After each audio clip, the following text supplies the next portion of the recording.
Good evening सभी प्यारे students को। वार्म वेलकम है आपका वाईटी एडिटोरियल क्लास में। सेकेंड एडिटोरियल द हिंदू का आज पढ़ने वाले हैं। न्यू अपॉर्चुनिटी इसका टाइटल है। कनाडा और भारत के रिश्ते बहुत ख़राब हुए थे पिछले कुछ वक्त में, जस्टिन ट्रूडो की वजह से, कनाडा के पीएम की वजह से।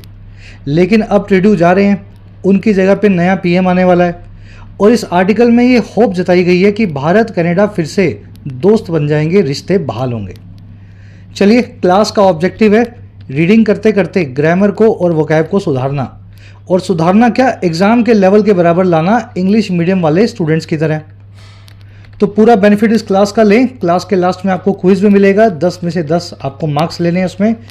चैनल पे नए हैं तो ज़रूर से सब्सक्राइब कर लेना। शाम को 6-7 बजे के आसपास ये क्लास आपको रोज़ मिलती है। चलिए आइए कुछ नया सीखते हैं।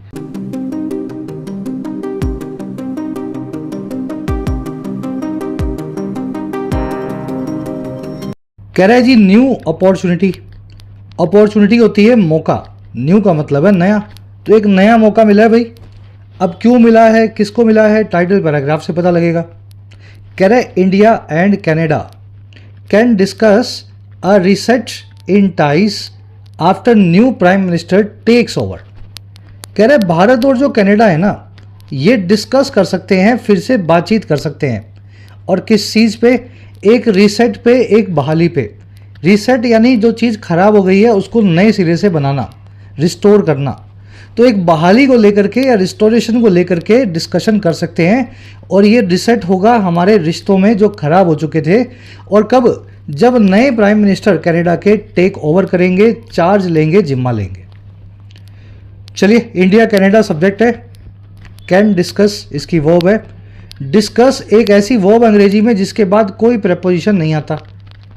डिस्कस अबाउट, डिस्कस ऑन, अगर कभी ऐसा लिखा मिले तो गलत होता है, पता है ना आपको। ऐसी सारी वर्ब्स की लिस्ट मैं आपको करवा चुका हूँ। चलो क्लास के बीच में भी फिर से दिखा दूंगा, ठीक है। Discuss, introduce, stress, emphasise, attack, order, ये सारी वर्ब्स अपने बाद में कभी भी प्रेपोजिशन नहीं लेती हैं। सीधे सीधे इनका ऑब्जेक्ट आपको मिलेगा। जो भी आप डिस्कस करना चाह रहे हैं सीधे लिखें। प्राइम मिनिस्टर जो है नए वाले, इनकी वर्ब है टेक्स ओवर। चलिए जल्दी से आगे बढ़ के इस आर्टिकल की वोकैब पर नजर डालेंगे। 5 वर्ड्स मैं आपको शुरू में एक साथ दिखाता हूं। साथ ही YT your English tutor app को भी जरूर से डाउनलोड करें। फर्स्ट कमेंट में ऐप का लिंक दिया गया है। एप्लीकेशन पे आपको मिलेंगे पेड कोर्सेज, प्रीमियम कोर्सेज, लेकिन नाम भर के प्रीमियम है। स्ट्रक्चर्ड वे के अंदर बहुत अफोर्डेबल फीस में आप अपने एग्जाम्स की प्रिपरेशन कर सकते हैं। जैसे राइटिंग का कोर्स 50 से 60 घंटे में आपको इंग्लिश में लिखना सिखाया जाता है। इस कोर्स के जरिए हजारों लोग बेनिफिट ले सकते हैं। You can also take the benefit of the writing course. Holi के मौके पे कूपन लगा लेना कलर्स। आपको मिनिमम प्राइस 470 रुपए के अंदर ये कोर्स अवेलेबल है ड्यूरिंग होली। इसी तरीके से आपको यूपीएससी का कोर्स मिलेगा। यूपीएससी और स्टेट सिविल सेवाओं के इंग्लिश के सेक्शन को इसमें बड़े अच्छे से कवर करवाया गया है। फिर इसमें चाहे आंसर राइटिंग हो, एसे राइटिंग हो, या फिर वोकैब हो, सीसेट हो, every aspect of UPSC and state civil services is covered in the course. Again civil services course पे भी मिनिमम प्राइस का कूपन अभी लगा सकते हैं आप। फ्लाइंग कलर्स, इस कूपन का इस्तेमाल करें ड्यूरिंग होली। बैंकिंग एसएससी के कोर्सेज भी अवेलेबल हैं, जिसमें सभी एग्जाम्स बैंकिंग और एसएससी के सारे वैरायटी ऑफ क्वेश्चंस आपको सोल्व करना सिखाया जाता है। ये दोनों प्रैक्टिस कोर्सेज हैं। You can take benefit of these courses as well. कोई भी क्वेरी हो, ये नंबर है टीम का, आप व्हाट्सएप पे बात कर सकते हैं टीम से। ऐप का लिंक आपको मिल जाएगा इन द फर्स्ट कमेंट। ये अपनी वोकैब शीट है, थोड़ा जूम इन कर दूं। पहला वर्ड है इनटेम्परेट। इस वर्ड को ब्रेक करोगे तो फिर भी समझ आ जाएगा, याद रह जाएगा, नहीं तो बड़ा मुश्किल है याद करना। इनटेम्परेट का मतलब होता है एक्सट्रीम और एक्सेसिव होना किसी चीज़ का नेचर में। कोई चीज़ बहुत अति कर दे ना, जब उसमें से संयम निकल जाए, हिंदी में अपने बोलते हैं ना अति करना, तो अति करने वाली चीज़ों को इनटेम्परेट बोलते हैं। ये बना कैसे है? ये वर्ड बना है टेम्पर से। टेम्पर का मतलब होता है चीज़ों को नरम बनाना। टेम्परेट यानी जो चीज़ें नरम हो चुकी हैं पहले से, और इनटेम्परेट यानी जिन चीज़ों में नरमाई बिल्कुल नहीं है, जो अति की तरफ जा रही हैं। टेम्पर, टेम्परेट और इनटेम्परेट। चलिए अब इस वर्ड को यूज़ करके दिखाते हैं। जो तरीका बताया तोड़ने का वैसे ही तोड़ा करो। The comedian's intemperate remarks offended everyone. इस कॉमेडियन के जो इनटेम्परेट रिमार्क्स थे, अति वाले रिमार्क्स थे, जिनमें हद मचा दी इसने, कह रहा उसने ऑफेंड कर दिया सभी को, या सभी को गुस्सा कर दिया। जब आप बहुत अति में होते हैं तब आप अनरिस्ट्रेंड भी होते हैं, अनब्रिडल्ड भी होते हैं। इन दोनों वर्ड्स का मतलब होता है बेलगाम होना। जब आप अति कर रहे हैं, एक्सेसिव हो रहे हैं, तो बेलगाम सही है ना। तो अनरिस्ट्रेंड और अनब्रिडल्ड भी बेलगाम सिनोनिम इस वर्ड के बनते हैं। चलिए नेक्स्ट वर्ड पे आ जाओ, इनक्रिमिनेट। ये वर्ड बना है क्रिमिनल से। क्रिमिनल करना, क्रिमिनल बनाना किसी को इनक्रिमिनेट करना होता है। अगर किसी आदमी को आप अपराधी करार दें, उसको कटघरे में खींच के लाएं, उस पर आरोप लगाएं, उसके अपराध को सिद्ध करें, तो ये सारी प्रोसेस कहलाती है इनक्रिमिनेट करना। Leaked Panama papers incriminate several well non politicians. ये लीक हुए पनामा पेपर्स जो हैं ये इनक्रिमिनेट करते हैं या अपराधी बना देते हैं कई जाने माने नेताओं को। ठीक है, अपराधी बनाने का मतलब यही है कि इन पेपर्स में बहुत अच्छी एविडेंस है किसी को भी अपराधी करार करने की, तो ये इनक्रिमिनेट करते हैं। चलिए, इनक्रिमिनेट को इम्प्लीकेट, इंडाइट और क्रिमिनेट करना भी बोलते हैं। You will see the implicate word in the article today. ये वर्ड कोर्ट रूम में, कचहरी में, लॉ में बहुत यूज होता है। लॉ में यूज होने वाला वर्ड है इम्प्लीकेट। नेक्स्ट वर्ड अपने पास प्रॉफर, 2 वर्ड से मिलके बना है। देखिए, प्रपोजल और ऑफर को मिला दें तो बन जाता है प्रॉफर।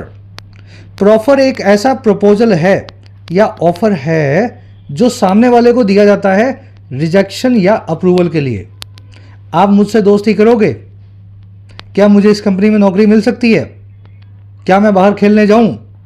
इस तरह के जो ऑफर होते हैं, प्रपोजल होते हैं, जिसमें हाँ या ना में कुछ जवाब मिल सके, ऐसे ऑफर्स को या प्रपोजल्स को अंग्रेजी में बोल देते हैं प्रॉफर। प्रपोजल एंड ऑफर का मिक्सचर है। President Trump has proffered a peace agreement to Ukraine and Russia. President Trump ने अप्रूवल या रिजेक्शन के हिसाब से एक ऑफर दिया है, चाहे तो मान लो चाहे छोड़ दो, और ऑफर है पीस एग्रीमेंट का, शांति समझौते का, रशिया और यूक्रेन को। चलिए, प्रपोज, प्रोपाउंड, सजेस्ट सभी इस वर्ड के सिनोनिम्स हैं। इस वर्ड को आप आर्टिकल में देखेंगे। अगला वर्ड अपने पास विश अवे। बड़ा अजीब सा वर्ड है। विश अवे का मतलब होता है बैठते बैठे सोचते रहना, बैठे बैठे कि मेरी ज़िंदगी में ऐसा हो जाए, ये समस्या अपने आप सही हो जाए, ऐसा हो जाए, वैसा हो जाए, ये एग्ज़ाम पास हो जाए। ऐसी होप लगाना कि कोई अनप्लेजेंट चीज़ आपकी ज़िंदगी से निकल जाएगी और अपने आप निकल जाएगी, कोई एक्शन आप नहीं लेंगे। इसको अंग्रेजी में बोलते हैं विश अवे करना। आप सोच रहे हैं, विश कर रहे हैं, मनोकामना कर रहे हैं कि कोई चीज़ अवे हो जाए, कोई ख़राब चीज़ आपके जीवन से चली जाए। ही kept wishing away his debts instead of creating a solid repayment plan. उसने जारी रखा विश अवे करना अपने कर्जों को, अपने डेट्स को, बजाय क्रिएट करने के एक सॉलिड, एक मजबूत से रीपेमेंट प्लान को। मतलब बैठे बैठे वो सोचता रहा कि मेरे कर्जे खत्म हो जाएंगे। कैसे खत्म होंगे? जब तक आप दोगे नहीं तो खत्म कैसे होंगे? तो इसको उन्होंने विश अवे किया। विश अवे को hope away, day dream, brush off या श्रग ऑफ भी बोलते हैं। ये वर्ड, ये फ्रेजल वर्ब आर्टिकल में आप देखेंगे। चलिए, लास्ट वर्ड अपने पास एडजेक्टिव है डिस्क्रीट। देखिए, डिस्क्रीट का मतलब होता है जब आप सेंसिबल तरीके से वॉचफुल या कॉशियस हों। अगर आपकी हंसी डिस्क्रीट है तो आप ठहाका लगा के नहीं हंसते हैं। अगर आप बातचीत डिस्क्रीट मैनर में करते हैं तो आपकी बात सिर्फ उसी को सुनाई देती है जिसको आप सुनाना चाहते हैं, बाकी आसपास के लोगों को पता भी नहीं लगता आप क्या बोल रहे हैं। तो इसको बोलते हैं discrete. Discrete investors usually book their profits when markets touch their peaks. जो समझदार और डिस्क्रीट और या फिर कह दें केयरफुल इन्वेस्टर्स होते हैं, जनरली वो प्रॉफिट्स को बुक कर लेते हैं, अपने मुनाफे को कमा लेते हैं जब बाजार अपने पीक पे होता है, सबसे ऊपर वाले स्टेज में होता है। चलिए, प्रूडेंट, रिस्ट्रेंट, सर्कमस्पेक्ट सभी डिस्क्रीट के सिनोनिम्स हैं। ये नया वर्ड है, आज आप आर्टिकल में देखेंगे। चलिए, अब आर्टिकल पे आते हैं, एक समरी आपको दें। जस्टिन ट्रूडो इस वीक चले जाएंगे, कनाडा के पीएम ये नहीं रहेंगे, और इन्हीं की वजह से और खालिस्तान के मुद्दे की वजह से भारत और कनाडा के रिश्ते बिगड़े हुए हैं। हमारा आर्टिकल कह रहा है कि नए पीएम जब आएंगे, 1-2 वीक उनको सेटल होने में लगेगा। उस वक्त का भारत को इस्तेमाल करना चाहिए। इस्तेमाल इस तरीके से करना है कि हम सोच समझ के स्ट्रेटजी बनाएं कि नए पीएम से कैसे इंगेज करना है। हमारे बहुत सारे इंडियंस कनाडा में रहते हैं, पढ़ाई करते हैं, जॉब्स करते हैं, सभी के बारे में सोच करके अच्छे रिश्ते बना लेना कनाडा से, यही हमारे हित में है। आज की टोन है डिप्लोमेटिक, डिप्लोमेसी और कूटनीति की बात करेगा। चलिए आर्टिकल को शुरू करें। शुरू करने का तरीका यही है कि एक बार आप खुद से रीडिंग दो। हर स्लाइड पे मैं 5-10 सेकंड के लिए रोकूंगा, आप वीडियो को पॉज करें, आराम से पढ़ें और मीनिंग निकालें पहले आप कितना समझ पा रहे हैं।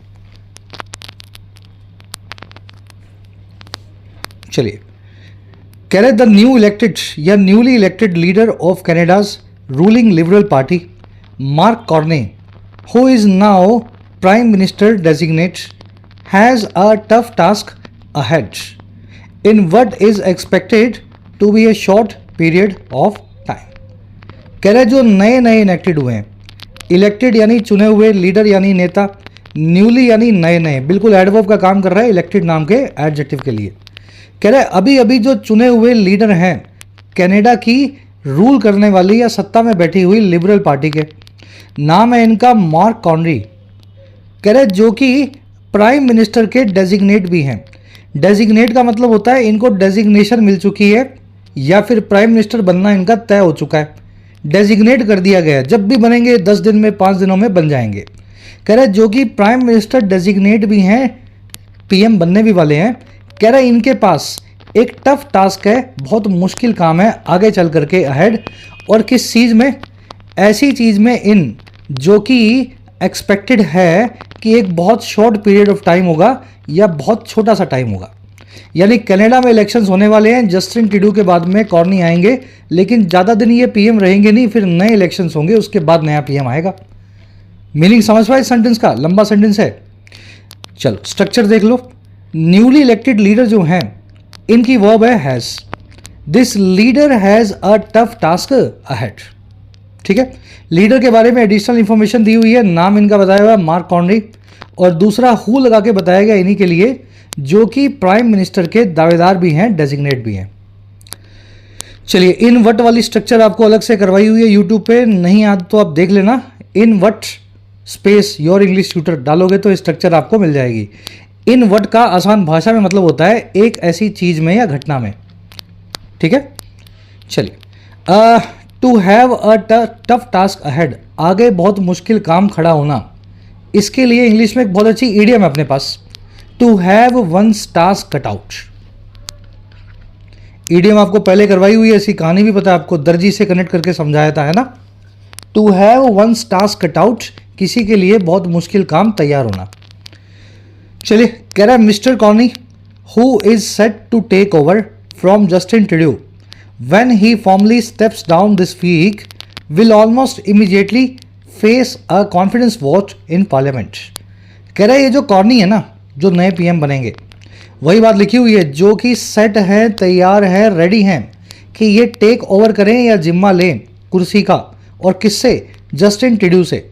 और कब? जब वन ये ट्रूडो जो हैं ही ये स्टेप डाउन करते हैं फॉर्मली, यानी औपचारिक तौर पे स्टेप डाउन करना यानी कुर्सी से उतरना। और कब करते हैं? इसी वीक ये करेंगे। कह रहा है ये जो कार्नी है ना, जो कि जस्टिन ट्रूडो के जाते ही पीएम बनने वाले हैं, इनके लिए बता रहा है कि ये विल ऑलमोस्ट इमीडिएटली, लगभग फटाफट या साथ ही साथ फेस करेंगे अविश्वास मत को या विश्वास मत को, कॉन्फिडेंस वोट को पार्लियामेंट में। और कब? आफ्टर इट रिकन्वीन्स ऑन मार्च 24, जब इनकी पार्लियामेंट फिर से कन्वीन होगी, फिर से बैठेगी, फिर से मिलेगी मार्च 24 पे। कन्वीन करने का मतलब होता है कोई कमेटी, कोई ग्रुप, है ना, जब वो मिल करके बैठता है बातचीत के लिए फॉर्मल तरीके से एक जगह इकट्ठा होता है। तो जब इनकी पार्लियामेंट 24 तारीख से फिर से शुरू होगी, तब इनको कॉन्फिडेंस वोट को सामना करना ही है। स्ट्रक्चर दिखा रहे थे सेंटेंस की, लंबा सेंटेंस है। मिस्टर कार्नी है आपके सब्जेक्ट, वर्ब है इनकी will almost immediately face, will face इनकी वर्ब है। कार्नी साहब फेस करेंगे कॉन्फिडेंस वोट को। ऑलमोस्ट इमीडिएटली मतलब लगभग हाथों हाथ ही फेस करेंगे, 1 या 2 दिन में पीएम बनते ही इनके ऊपर कॉन्फिडेंस वोट लग जाएगा। चलिए, ट्रूडो के लिए आया ही की वर्ब है स्टेप्स डाउन, स्टेप डाउन करना, कुर्सी से उतरना। हु आया कार्नी के लिए, वर्ब है इसकी इज, टेक ओवर करना, किसी चीज़ का जिम्मा लेना, किसी कुर्सी पे बैठना। बढ़े आगे, चलो आराम से वीडियो को पॉज करके क्लास को पहले एक बार खुद से ट्राई दो, कितना पढ़ पा रहे हो आप।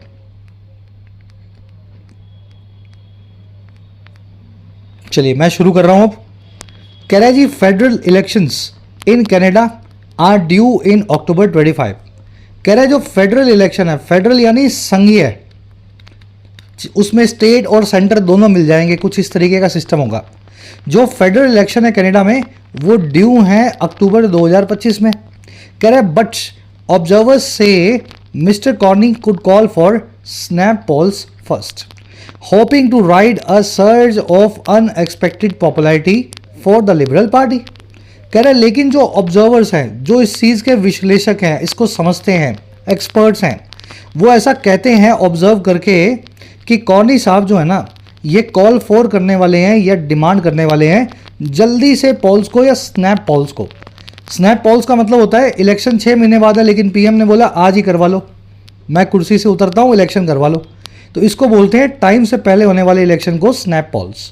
तो ऑब्जर्वर्स कह रहे हैं कि कॉर्नी साहब पीएम बनते ही अक्टूबर का वेट करने की बजाय फटाफट इलेक्शंस करवा ही देंगे पहले, और वो इसलिए करवाएंगे होप करते हुए, आशा करते हुए, उम्मीद रखते हुए कि ये राइड कर पाएंगे या फिर सवार हो सकेंगे इस सर्ज पे, इस लहर पे जो है ऐसी पॉपुलैरिटी की, ऐसी फेम का, ऐसी लोकप्रियता का जो बिल्कुल अनएक्सपेक्टेड है, जिसकी किसी को भी एक्सपेक्टेशन थी नहीं। और ये लोकप्रियता या पॉपुलैरिटी है इनकी पार्टी के लिए, लिबरल पार्टी के लिए। और ये अनएक्सपेक्टेड पॉपुलैरिटी कहाँ से आई है? For standing up to threats made by the US president Donald Trump since he took office.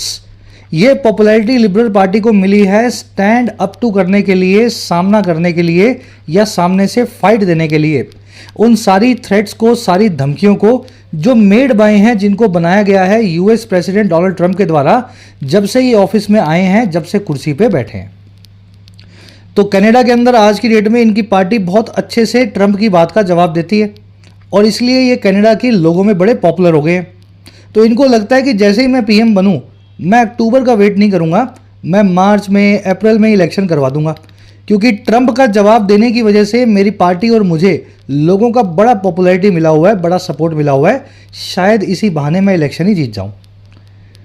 समझ गए? चलिए, फेडरल इलेक्शंस की वर्ब है आर, ड्यू का मतलब होता है पेंडिंग, एक एडजेक्टिव है। ऑब्जर्वर्स की वर्ब है से, ऑब्जर्वर्स ऐसा कहते हैं। मिस्टर कॉर्नी की वर्ब है कुड कॉल, मिस्टर कॉर्नी बुला सकते हैं, कॉल फॉर कर सकते हैं, डिमांड कर सकते हैं। होपिंग यहाँ पे प्रेजेंट पार्टिसिपल है, जब ये डिमांड करेंगे फटाफट इलेक्शन की, तब ये होप कर रहे होंगे, आशा कर रहे होंगे कि वो राइड करेंगे सर्ज को। सर्ज का मतलब होता है लहर, राइड का मतलब होता है सवार होना। लहर पे सवार हो गए तो क्या होगा? स्लाइड करते हुए आप आगे चले जाओगे, है ना, फ़ायदा उठाओगे आप लहर का, राइडर सर्च करोगे। चलिए, स्टैंड अप टू करना एक फ्रेजल वर्ब है, किसी के सामने खड़े होना, उसके सामने सरेंडर करने से मना करना और फाइट देना कहलाता है स्टैंड अप टू करना, जैसे कि कनाडा आज की डेट में कर रहा है डोनाल्ड ट्रंप के सामने। चलो, कॉम्प्लेक्स सेंटेंसेज है लेकिन कोशिश कर रहा हूँ एक एक वर्ड, एक एक स्ट्रक्चर आपको ब्रेक करके बताऊँ। आगे कह रहा है mister Trump has consistently targeted Mr. Trudeau, suggesting that Canada could be better off as the USA's 51st state. कह रहे ट्रंप जो हैं उन्होंने कंसिस्टेंटली या कंटिन्यूसली टारगेट किया है, निशाना बनाया है ट्रूडो को, और ये काम किया है सजेस्ट करते हुए या ये सजेशन देते हुए, सुझाव देते हुए, नसीहत देते हुए कि कनाडा जो है ना वो बेहतर होगा, बेटर ऑफ होगा। और कैसे? अमेरिका के 51वें स्टेट के तौर पे, 51st स्टेट के तौर पे। कह रहा है और क्या कर रहे हैं ट्रंप? एंड लगा के बता रहे हैं, and has been threatening to impose a slew of tariffs accusing Canada of unfair duties as well as allowing fentanyl drugs and immigrants across the border. एक काम तो ट्रंप ने ये किया ही कि भैया कनाडा को हमारी 51वीं स्टेट बना दो, कनाडा नाम का देश हमारे देश में मिला दो। दूसरा काम वो ये कर रहे हैं कि वो थ्रेटन करते आ रहे हैं, धमकी देते आ रहे हैं कि वो लगा देंगे एक स्ल्यू को, एक ढेरी को टैरिफ्स की या फिर टैक्सेस की, बहुत सारे टैक्स लगा देंगे और ये लगाएंगे। ये सारा काम किया इन्होंने अक्यूज़ करते हुए, आरोप लगाते हुए कनाडा पे कि ये इनकी ड्यूटीज़, इनके टैक्सेस बहुत ज़्यादा हैं, अनफेयर हैं। साथ ही साथ ये अलाउ करते हैं इन नशीली दवाओं को, फेंटनिल ड्रग्स को और कई सारे इमिग्रेंट्स को, कई सारे प्रवासियों को बॉर्डर के पार यानी कनाडा से यूएस में। लंबा सेंटेंस है ना, एक बार इसको रिपीट कर देता हूँ, स्ट्रक्चर देख लेना। ऐसे सेंटेंस पढ़ने में मुश्किल होती है, ये नेचुरल है, कुछ नया नहीं है इसमें, परेशान मत हो। मिस्टर ट्रंप की वर्ब है पहली, हैज़ टारगेटेड, ट्रंप ने टारगेट किया है ट्रूडो को। दूसरा काम ट्रंप ने प्रेजेंट परफेक्ट कंटिन्यूस टेंस में थ्रेटन करने का या चुनौती देने का किया है, धमकी देने का। टारगेट किया है इस तरीके से कि तुम हमारी 51वीं स्टेट बन जाओ, अमेरिका में मिल जाओ। और थ्रेटन किया इस तरीके से कि तुम पे हम बहुत सारे टैक्स लगाएंगे, और आरोप भी लगा दिया कि तुम्हारे टैक्सेस बहुत अनफेयर हैं जो तुम अमेरिका पे लगाते हो। साथ ही साथ तुम बॉर्डर के पार या कनाडा से यूएस में कई लोगों को इलीगल तरीके से भेजते हो और ऐसी ड्रग्स को भी, नशीली दवाओं को भी आने देते हो। ठीक है, तो ये स्ट्रक्चर है इसकी। बेटर ऑफ होना या वर्स ऑफ होना, पहले से बेहतर या खराब पोजीशन में होना। बेटर यानी बेहतर, वर्स यानी खराब। तो बेटर ऑफ, वर्स ऑफ दोनों फ्रेजल वर्ब्स इस तरीके से बना के रखें।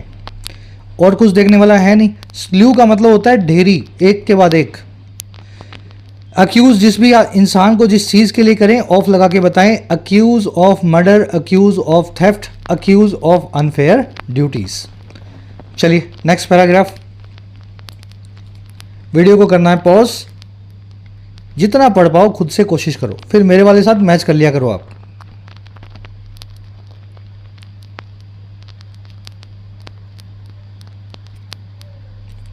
कह रहा है जी, Canada has threatened counter tariffs and is considering a 25% surcharge on electricity exports to the US। Correct, Canada ने भी थ्रेटन कर दिया है, धमकी दे दी है काउंटर टैरिफ्स की। काउंटर का मतलब होता है जवाबी, टैरिफ का मतलब होता है टैक्स। जवाबी हमले में या जवाब देते हुए कनाडा भी अमेरिका पे टैक्स लगाएगा, ऐसी धमकी दी है।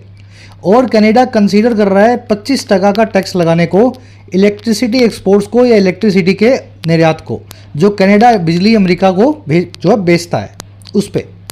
कह रहा है जी, with mister Carney claiming that in trade as in hockey Canada will win.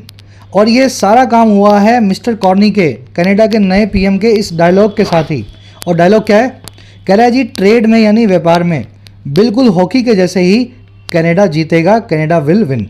तो कनाडा की टीम हमेशा यूएस की टीम को डोमिनेट करती होगी हॉकी में, तो इन्होंने उस चीज़ का एक जुमला बना दिया कि जैसे हम हॉकी में आपको हराते हैं, इस बार आपको ट्रेड में, व्यापार में भी वैसे ही हराएंगे, यूएस को परेशान करेंगे।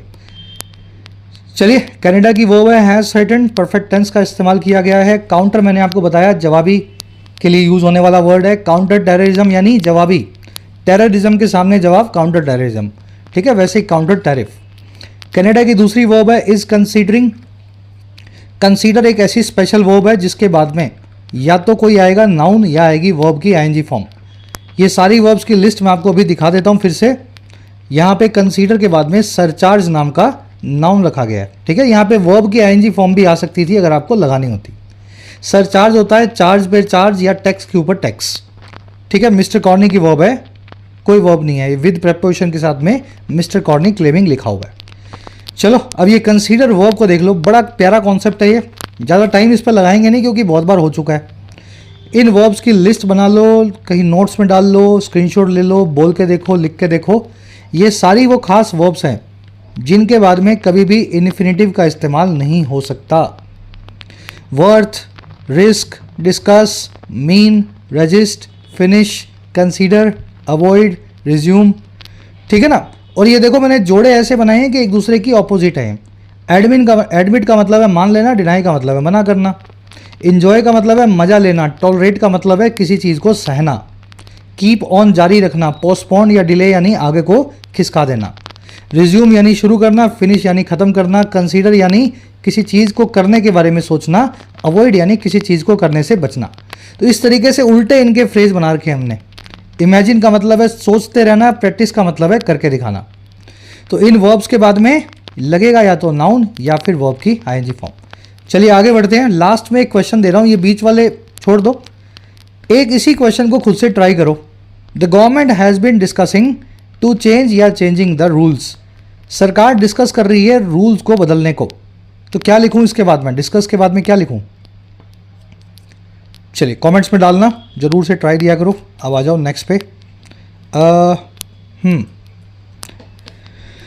आगे कह रहे हैं mister corny who is unelected and not a traditional politician will have to convince voters of his ability to ensure that as he takes on his rival Conservative Party leader Pierre Poilievre, who has been ahead in the polls until recent weeks।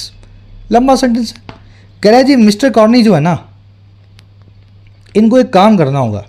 कौन सा काम? इनको will have to convince, convince करना ही होगा, करना पड़ेगा। Has to, have to बनाते हैं आपकी जो है मजबूरी को। तो इनको मनाना ही होगा, कन्विंस करना ही होगा, भरोसा दिलाना ही होगा। और किनको? अपने वोटर्स को। और किस चीज़ का? इनकी एबिलिटी का या ताकत का, इस चीज़ को इंश्योर करने की। ठीक है ना, ये जो ऊपर वाली चीज़ है कि हम ट्रेड में, हॉकी की तरह ट्रेड में भी अमेरिका को हराएंगे, इस चीज़ को पक्का या सुनिश्चित करने की एबिलिटी इनमें है। इस चीज़ के बारे में कन्विंस करना होगा। ये सेंटेंस इतना ही है, बाकी सब क्या है? बाकी सब एडिशनल इन्फॉर्मेशन है। मिस्टर कॉर्नी वो हैं जिनको कोई भी वोट अभी तक नहीं पड़ा, जो अनइलेक्टेड है। ये एक ना ही कोई ट्रेडिशनल पॉलिटिशियन है, जैसे मनमोहन सिंह थे, है ना, राज्यसभा से आए। जैसे और भी कई दूसरे लीडर्स हैं जिनको कभी वोट नहीं पड़ते हैं, सीधे उनको लाया जाता है। एस जयशंकर साहब हैं, उसी टाइप के हैं कॉर्नी साहब भी। ये भी वोट से नहीं पढ़ के आए हैं, ये सीधे साधे इंटेलेक्चुअल आदमी हैं। ठीक है, तो इनको कन्विंस करना होगा, ये इनकी वर्ब है।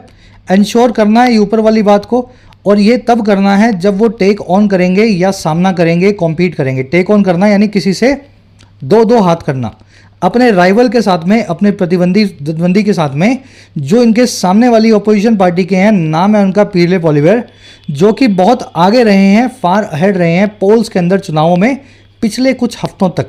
आज का पता नहीं, लेकिन पिछले कुछ हफ्तों तक काफ़ी आगे रहे हैं। तो ऐसे ये सेंटेंस पूरा बना हुआ है। चलिए ब्रेक करके मैंने आपको दिखाने की कोशिश की। कॉर्नी सब्जेक्ट है, विल हैव टू इनकी वर्ब है। कन्विंस करना, किसी को राजी करना, किसी को किसी काम के लिए अग्री करना। ऑफ लगा के बताएं जिस भी चीज़ के लिए आप कन्विंस कर रहे हैं। ठीक है, ही आया कॉर्नी के लिए, वर्ब इनकी टेक्स ऑन। टेक ऑन करना, किसी से दो हाथ करना। हु आया मिस्टर पियर पॉलिवेयर के लिए, हु की वर्ब है हैज़ बिन। ये रहे हैं, हैज़ बिन काफ़ी आगे, फार हेड। कह रहा है जी, to that end mister Carney's non political skills will come handy. कह रहा है जी, इस मामले में या इस लिहाज से मिस्टर कॉर्नी की बिना राजनीति की जो स्किल्स हैं या राजनीति के अलावा जो स्किल्स हैं वो हैंडी होंगी, बड़े काम आएंगी। जब कोई चीज़ हैंडी होती है ना, तो इसका मतलब है ज़रूरत के टाइम आपके हाथ में पड़ गई, काम आ गई। तो इनकी नॉन पॉलिटिकल स्किल्स जो हैं वो बहुत काम आने वाली हैं। चलिए, टू दैट एंड मतलब इस लिहाज से या इस पर्पज से या इस रीज़न से मिस्टर कॉर्नीस की स्किल्स की वर्ब है विल कम। अब वो स्किल्स कौन सी हैं अगले पैराग्राफ में आपको बताएगा। आ जाओ, आराम से एक रीडिंग ले लो पहले।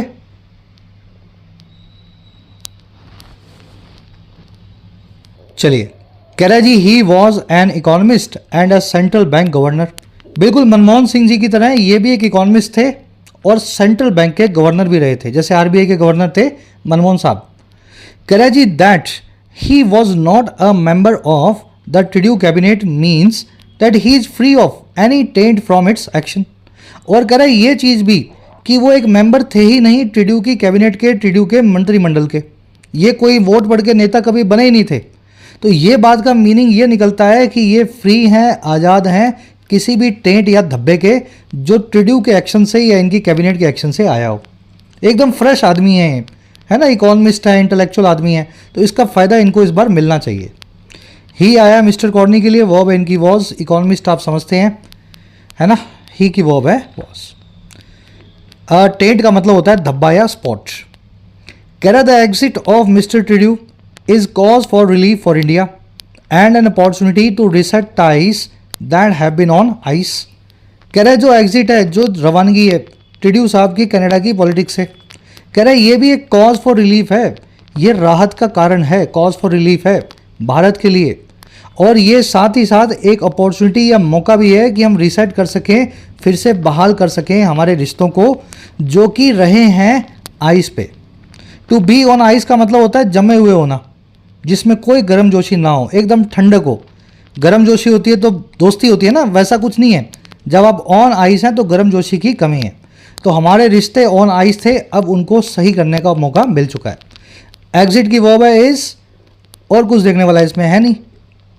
कह रहा है जी, his intemperate decision to name Indian government agents and then expel Indian diplomats implicating them in a purported plot to kill Khalistani activist Hardeep Singh Nijjar without proffering any proof was a miscalculation and diplomatic जो है blunder। लंबा sentence है लेकिन बड़ा आसान है। कह रहा है इनका जो इनटेम्परेट या एक्सट्रीम या जो अति वाला डिसीजन था, इनटेम्परेट याद है इसमें अति हो, और अति वाला डिसीजन ये था कि इन्होंने नाम ले दिया भारत सरकार के कई एजेंट्स का, हमारे कई ब्यूरोक्रेट्स और नेताओं का, और फिर एक्सपेल कर दिया, घर वापस भेज दिया हमारे डिप्लोमेट्स को, भगा दिया कनाडा से। और ये सारा काम किया इम्प्लीकेट करते हुए, आरोप लगाते हुए या अपराधी बनाते हुए इन सभी लोगों को एक ऐसे प्लॉट के लिए, ये एक ऐसी साजिश के लिए जो परपोर्टेड है, ऐसी कही जाती है। हमें नहीं पता ये साजिश है या नहीं, ट्रूडू कहते हैं कि ये साजिश थी, तो परपोर्टेड प्लॉट है ये। और ये साजिश थी मार देने की खालिस्तानी एक्टिविस्ट को जिसका नाम था निज्जर। और ये सारा काम इन्होंने किया बिना प्रॉफर किए या सामने से दिए किसी प्रूफ के, किसी सबूत के। कह रहे ये सारा जो डिसीजन था ना, ये था एक मिस कैलकुलेशन या इनकी तरफ से गलत कैलकुलेशन और डिप्लोमेसी के नाम पे बहुत बड़ा ब्लंडर या फिर बड़ी गलती। ब्लंडर का मतलब होता है ह्यूज मिस्टेक, डिबैकल, फियास्को। चलिए, डिसीजन सब्जेक्ट है यहाँ पे, वर्ब है इसकी वॉज, सब्जेक्ट यहाँ रखा है, देखो वर्ब यहाँ रखी है। अब बीच में क्या है, डिसीजन के बारे में बताया हुआ है। डिसीजन था नाम ले देने का, भारत के कई एजेंट्स को घर भेज देने का, हमारे कई डिप्लोमेट्स को आरोप लगाते हुए उन लोगों पे एक प्लॉट के अंदर मार देने का, खालिस्तानी निज्जर को बिना किसी प्रूफ को दिए हुए, विदाउट प्रूफिंग एनी प्रूफ। तो ये सब कुछ डिसीजन के बारे में बताना ज़रूरी था, तो बिल्कुल डिसीजन के बाजू में रखा हुआ है। जब ये सारा ख़त्म हो गया कहानी, तो फिर डिसीजन की वर्ब आ गई, decision was a miss calculation. ठीक है, ब्लंडर, डिबैकल, फियास्को, सेटबैक, बड़ा झटका, बड़ी नाकामयाबी या बड़ी गलती। बड़े आगे, इम्प्लीकेट करना, किसी को आरोपी बनाना, परपोर्टेड यानी जो ऐसा कहा जाता हो, सो कॉल्ड हो। आ जाओ नेक्स्ट पैराग्राफ।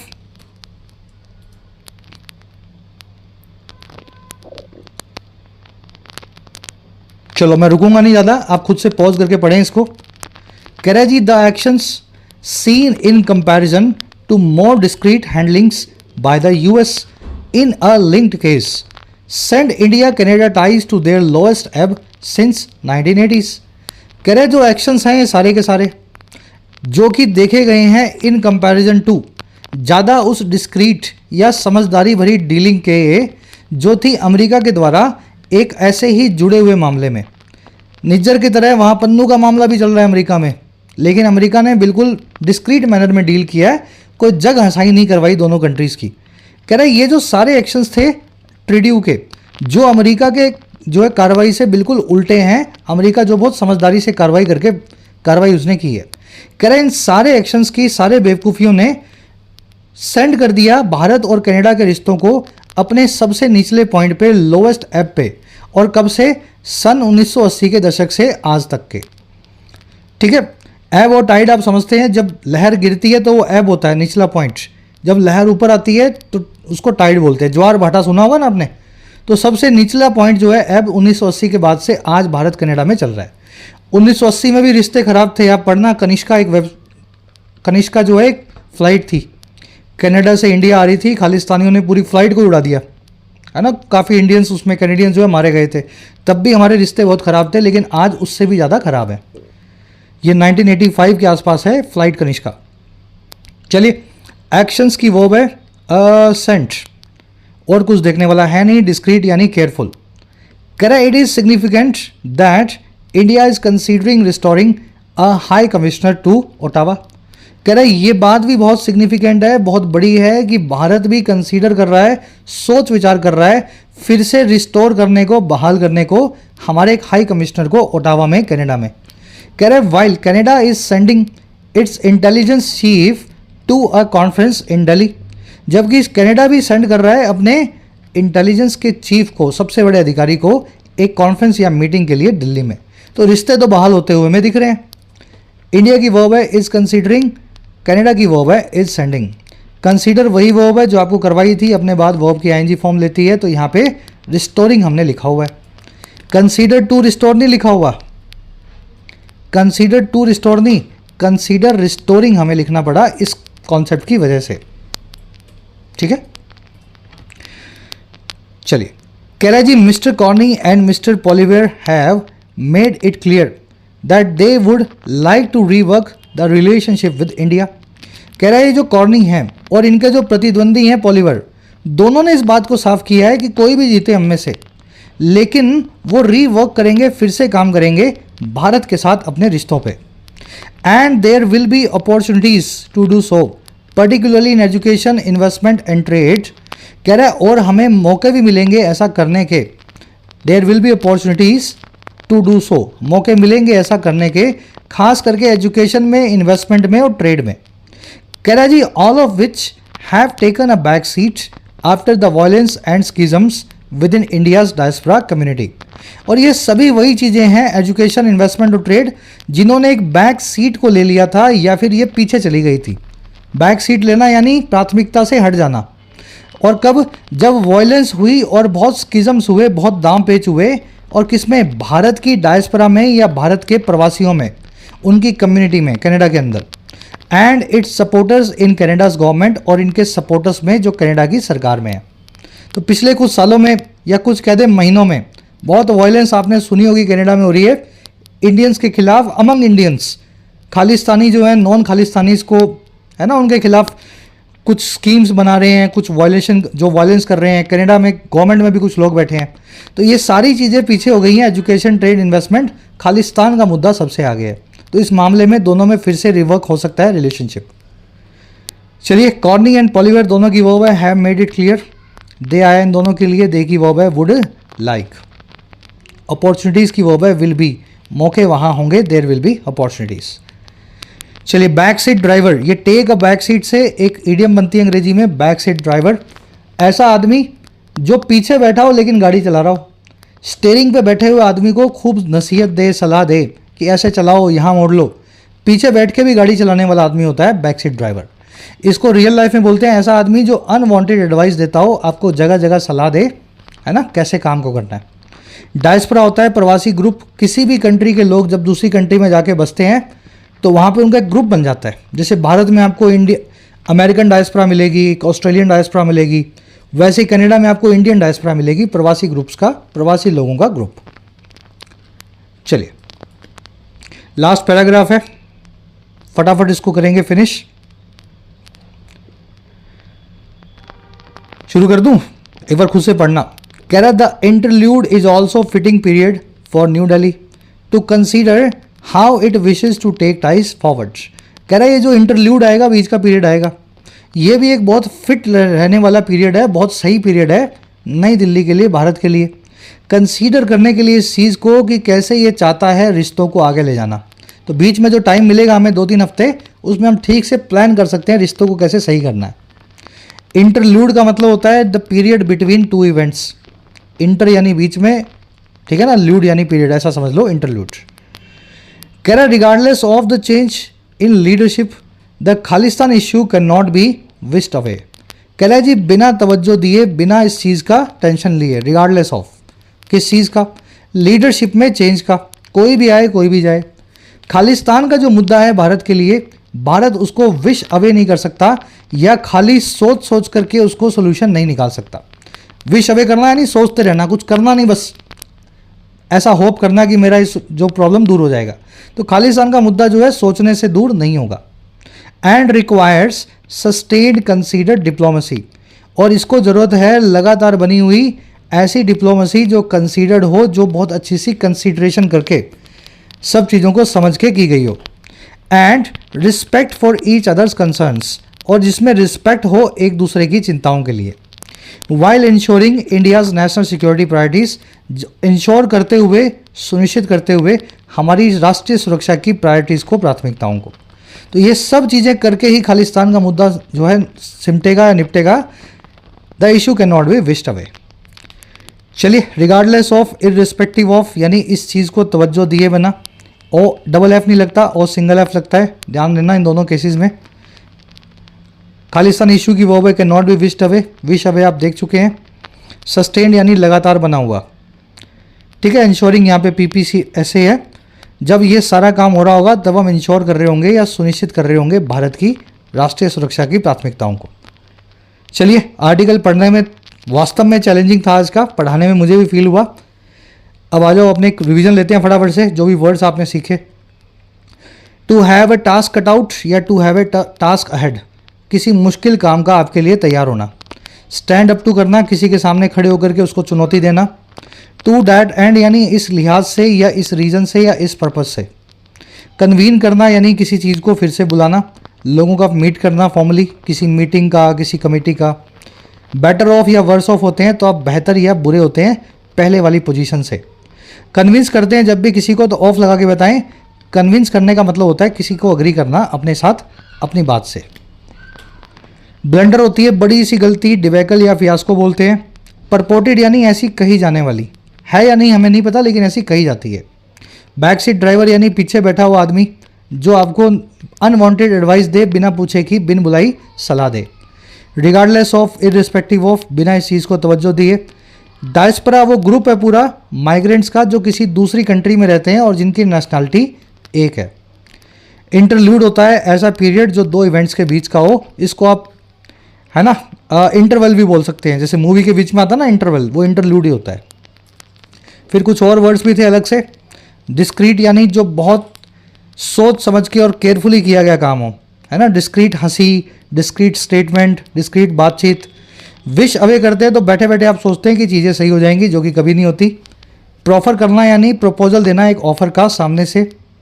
इनक्रिमिनेट करना, किसी को क्रिमिनल बनाना, आरोप लगा करके किसी को अपराधी जो है करार देना। इनटेम्परेट, जो चीज़ टेम्पर ना हो, जिसमें अति हो, है ना, जिसमें बहुत एक्सेसिव पना हो, वो होती है इनटेम्परेट। इसको अनब्रिडल्ड या अनरिस्ट्रेंड भी बोल सकते हैं। चलिए वो क्या है आप डाउनलोड कर लेना, सारी आपको टेलीग्राम ग्रुप से मिल जाएगी। अब आ जाओ आर्टिकल पे, एक समरी आपको, समरी क्या, आप तो क्वेश्चंस करने हैं सॉल्व, है ना।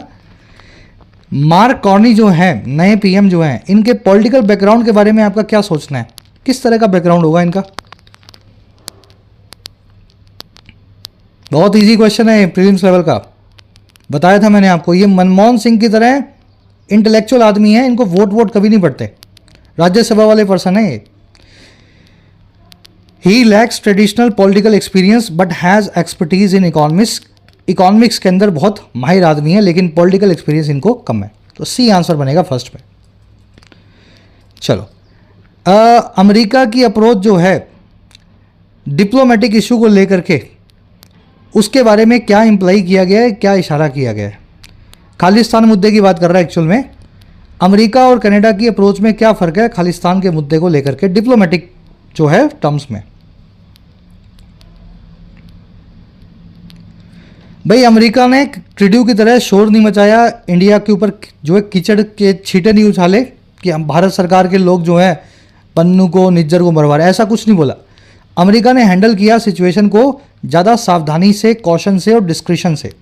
डिस्क्रिशन यानी डिस्क्रीटनेस, है ना, एकदम धीमे धीमे बातचीत हुई सीक्रेट लेवल पे, जो भी उनका अप्रोच था इस तरीके से अलग था। सेकंड में आंसर बनेगा डी। बाकी सब देख लो, बाकी गलत है, इनका कोई कनेक्शन नहीं बैठेगा, बाकी तीनों स्टेटमेंट्स ही फैक्चुअली रॉन्ग है। चलिए लास्ट क्वेश्चन अपना वोकैब का आज का, कॉम्प्रिहेंशन का। कह रहा है जी इस आर्टिकल में जस्टिन ट्रूडो को अति मचाने वाला क्यों बोला गया है, उनके डिसीजंस को इनटेम्परेट क्यों बताया गया। क्योंकि जो भी इन्होंने आरोप लगाए, इनके सारे दावों में कोई भी सब्सटेंशियल प्रूफ या सबूत नहीं था और दोनों देशों के डिप्लोमेटिक रिलेशन ही खराब हुए। थर्ड का आंसर बनेगा बी, है ना, इसलिए इनको अति करने वाला बताया गया। चलो अब बीच में वोकैब के क्वेश्चंस हैं। आज मैं जो है अपना क्लोज टेस्ट बना के लाया हूँ आपके लिए। बैक सीट ड्राइवर कौन होता है, to have one task cut out, idiom का क्या मतलब है, स्टैंड अप टू करना क्या होता है किसी के सामने। ठीक है, तो तीनों फ्रेजल वर्ब्स ईडियम्स देख लेना, वन वर्ड्स, और लास्ट में क्लोज टेस्ट मिलेगा। 5-6 वर्ड्स आपके पास, इनमें से 4 वर्ड्स को आपको फिट करना है। मैंने आपको 6 दिए हैं, आपको 4 को फिट करना है। इस तरीके से फिट करना है कि मीनिंग निकलना चाहिए सही तरीके से। आंसर्स फर्स्ट कमेंट में मैंने डाल दिए हैं, खुद से ट्राई देना। आउट ऑफ 10 कितने मार्क्स मिले जरूर से कमेंट से बताना। फर्स्ट कमेंट वीडियो के नीचे जाके चेक करें, सारे आंसर्स आपको मिल जाएंगे। अपने मार्क्स को अपडेट करें। क्लास कैसी लगी अपना फीडबैक ज़रूर से दें। पीडीए लिख दिया करो, सर पूरा देखा, इंटरेस्टिंग लगा, इससे मुझे पता लग जाता है किस तरह के आर्टिकल्स आपको या आपके साथ शेयर किए जाएँ। चलिए कल आपसे मुलाकात होगी, अंटिल देन। और हाँ, ऐप को ज़रूर डाउनलोड कर लें, कमेंट सेक्शन में ऐप का लिंक दिया गया है। जो भी कोर्स आपकी नीड है अफोर्डेबल प्राइस में आप अपने एग्जाम को प्रिपेयर कर सकते हैं, एसएससी, बैंकिंग, यूपीएससी या स्टेट पीएससी एग्जाम को। ये टीम का नंबर है, इस पर व्हाट्सअप करके आप टीम से बात भी कर सकते हैं अगर आपकी कुछ क्वेरीज हो।